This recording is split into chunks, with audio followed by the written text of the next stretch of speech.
deadlift is not just a great way to build up and train the strength and push your chain up your hamstrings, your butt, but it's also a great way of building up your core strength, scapular stability, and alignment of everything.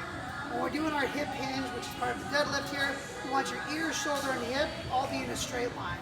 So what we want to look out for is we want to look out for your ribs coming up and your hips pushing back here or getting rounded there. So you want to think about ear, shoulder, and hip being in a straight line. Ribs push down, hips push forward, and that's going to lock you in place and give you a nice flat back along with neutral spine. So from there, you'll be taking a breath in, pushing that butt back. Everything's got to come down as one piece and come up as one piece. Your deadlift depth is going to be limited by how far you can push your butt back. In squatting, we're squatting more down and up. Deadlift and hip hinges are going to be more back and forth. So I take that breath in, push that butt back until it stops.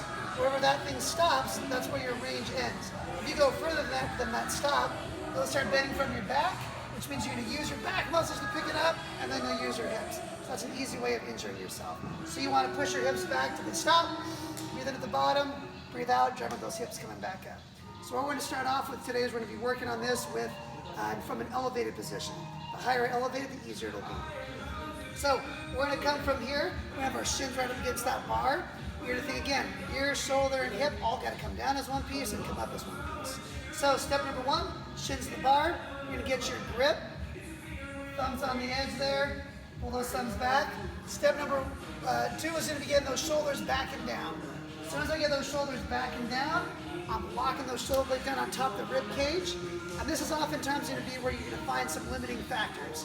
So people's limiting factors will be different depending on where they're strong and where they're weak. As you're locking this thing down, when you start picking that weight up, the weight's goal is to pull you forward. If that happens, it means you're not strong enough to lift that weight up. That means that those shoulder blades are rolling off of your ribs, and now you're going to be here, this is going to get around, you're going to compromise your back. So what you want to think about is keeping those shoulders back and down and locking those things together.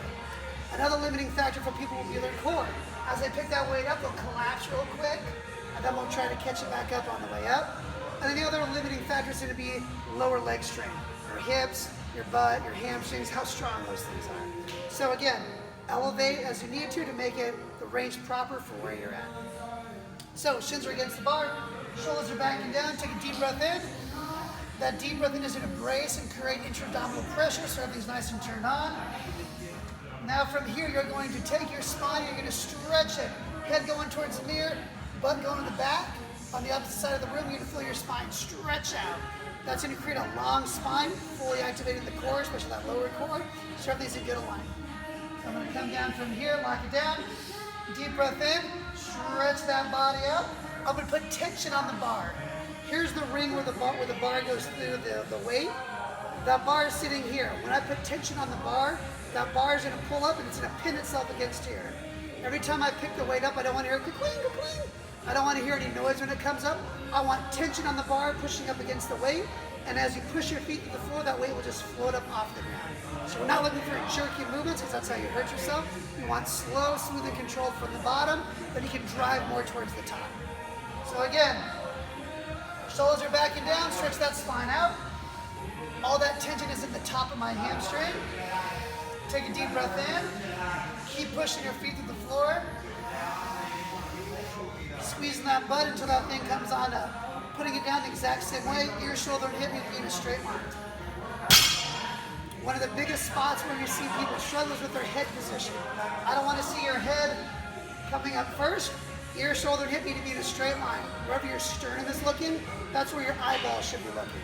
So as my sternum is looking at the floor, I don't want my eyeballs looking there. I want to be on that same line of sight. So from the top, you're here. As you come down, your eyeballs should be looking down.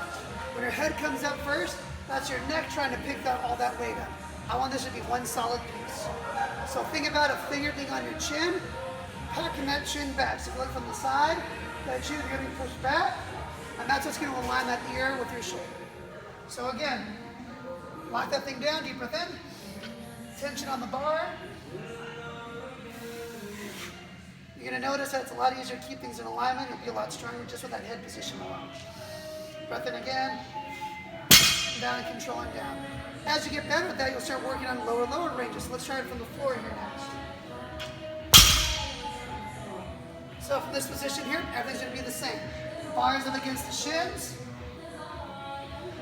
Shoulders are back and down. We're going to get that spine nice and flattened out. Rib cage down, everything flat. Shin push back away from the floor. Breath in at the bottom, tension on the bar, and bring it up. Locking those hips out at the top. Don't those shoulders droop. Keep those things locked in. Deep breath in there.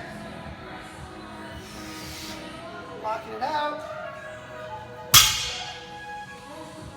The more you practice this deadlift, you're going to be building that strength in the posterior chain, building your core up, and building those shoulders up. Find out and figure out where your weak points are, and continually work on them, and progress yourself to the next level.